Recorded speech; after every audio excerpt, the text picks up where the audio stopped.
Welcome to Cool Plugins. In this video I am going to show you how to use our carousel layout. Create or open a page on which you want to use our carousel layout. Once the page is opened, click on Add Block option and search for Events. Add Event Shortcode block to your page. Under the Select Template setting, change the layout to Carousel.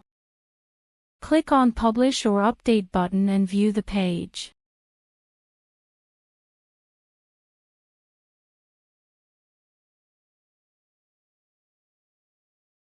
Now to change the layout style, you can select any of the three styles given in Style setting.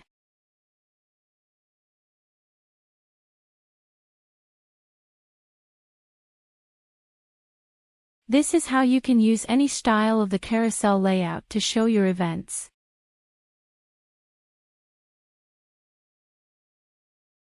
By default, autoplay setting is true.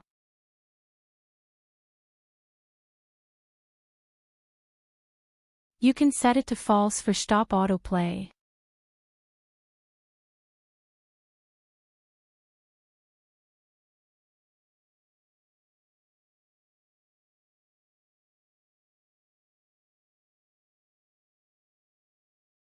Thanks for watching the video.